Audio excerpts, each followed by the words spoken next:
Hey everybody, it's Peter, and it's Friday. I know I'm a little late with yesterday's Orville review. I was going to do it last night, but I have been fighting a cold the last little while, so I'm still running on the Dayquil and some other stuff. And also, to me, some of the episodes kind of lagged a bit, so I don't know if it's a combination of it putting me a little bit to sleep and my drugs putting me a little bit to sleep, so I couldn't finish my review, so I'm trying again today. So last night's episode of Orville this is episode number 5 now, is called Pria, based on the character's name Pria, who is played by Charlize Theron. I never can get her name right. A little bit of an FYI, it's also directed by Jonathan Frakes, Commander Richter from Next Generation. And the story is actually about Pria is a mining captain. She's trapped on a comet that's being pulled into the local sun's gravitational pull, so the guys have to pull a rescue mission to get her out of there. And once they get her out of there, she's really appreciative. And all the guys start going, goo goo gaga over her because it's a pretty blonde on the ship. I'll just touch real quick on the humor. The humor, again, I was going to say there's no dick jokes, but I was watching again a bit of it, the later broadcast, and Gordon does give us one dick joke, but all the guys are actually thinking with their dicks in this episode, because every time Theron shows up in a scene, everybody's like, yeah, I'll show you the engine room if you don't mind. Hey guys, it's the girl. Yeah, but everybody, including Mercer, everybody gets all smitten and falling all over her. Overall, it wasn't a bad episode, but we were hitting some classic sci-fi tropes. There's a bit of time travel involved, a ploy by our guest character. There were a couple of things that kind of, again, nitpicks, like the dick joke. They were trying to teach Isaac some humor and then Gordon says, okay, you know what? I'm going to try to do a practical joke. And it goes from there. And I find, too, that was a little much too. That's still one of my nitpicks with the show, is that everybody's kind of overacting. Like when Gordon laughs, he's like, "It's just so funny." And just like, I don't know anybody who laughs that hysterically when they see something funny. Yeah, it's kind of weird. And then so basically Gordon pulls a practical joke on Isaac, and Isaac pulls one on Gordon, and it gets a little too heavy-handed again. Oh yeah, and the other part of the story was too that Kelly doesn't really, not that she doesn't like there's another woman that's hitting on her man on the ship. It's just Kelly's getting like an odd twitch, like, yeah, there's something up with this captain. She's not seeing who she seems to be. So using her women's intuition or whatever, just something's bugging her, and she's just like, yeah, we better check her out. So she tries to, get old Nancy Drew, as they say, and figure out like what's going on. And they do find out, yep, Thrawn is up to something. She's got a clever plot involving time travel and all these other things. Again, I'm still finding the acting, like I said, with Gordon. Gordon is like, it's too heavy, some of the acting. Like, I don't know anybody in real life that like acts the way some of these characters. I know it's a show and stuff, and that's why I think we're getting still the confusion of, is it a drama? Is it a comedy? Is it a dramedy? Is it a karama? Because it's not a sitcom. Because somebody said too, it's not a sitcom because there's no laugh track. It's trying so hard to be serious at sometimes, and then the comedy just sort of like washes over, and sort of, to me, it takes away from me. I like subtle comedy.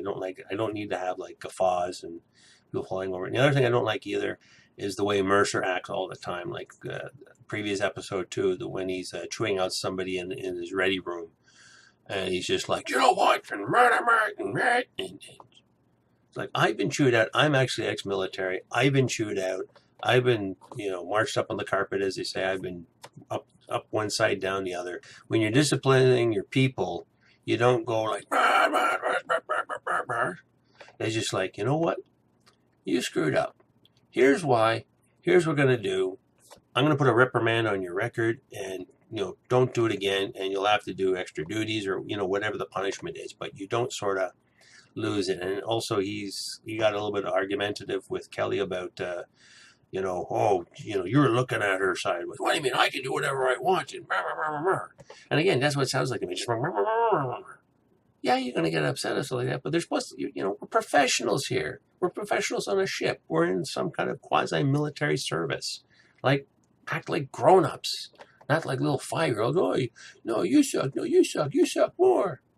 It has come up in some other reviews too, and I'll bring it up a bit too about the time travel thing, is that when they come up with a solution of the old, let's, stop this from ever happening again, And that solves the problem in one sense, but you would think, well, if there's a change in the timeline and we got rid of the source that screwed up the timeline, wouldn't everything go back to the day before? Like there was that one a TNG episode, I forget what it was called. It was involving the USS Bozeman with feature Captain Kelsey Grammer showing up.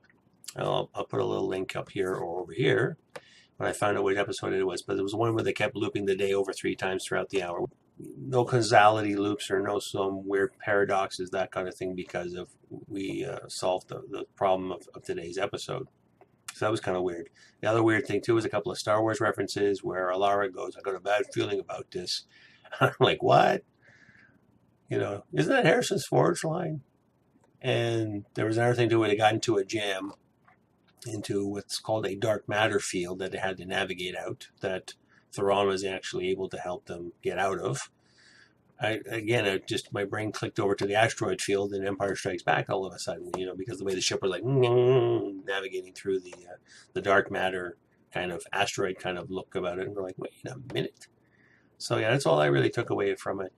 Did anybody else see the episode? What did you take away from it? Did you find it interesting, or was it not as good as some of the other episodes? I'm still going. One of the other people I follow too, they were asking like, how do you rate them? And I found actually episode 3 about a girl is probably one of the better ones. And I always still lean on the joke about the Mexican standoff with Mexican standoff dance off. I always thought that was kind of funny, and I thought, yeah, that's the episode that brought me in, because 1 and 2 were kind of and again in 2 it was the whole like, I'm in charge and you gotta listen to me. Tell me what you thought about it. The old post the comments down below, hit the notification if you want to see what's going on. And just a quick side note, I'm actually noticing, because I also follow Discovery as well, that my Orville vlogs actually get more hits than my Discovery vlogs. That must be saying something about the show, even though there's all these people going on and on about we love Discovery so much. What I want to try and do maybe the next day or so, I do want to do a vlog on my thoughts on Trek and where I'm coming from, because a lot of people, when I comment, they're like, oh, you know nothing about Star Trek. It's like, dude, I've been around since the original series. Like they say, the OG Trek represent that way, yeah. I'm finding a weird dichotomies. Like there's people that really like Discovery, and people are just like, oh, it's despicable. We don't like that. We spit on you. So yeah, that's my thoughts for tonight. Go from there. Hopefully I get over this cold, because it's messing up my brain cells. And see you in the next one.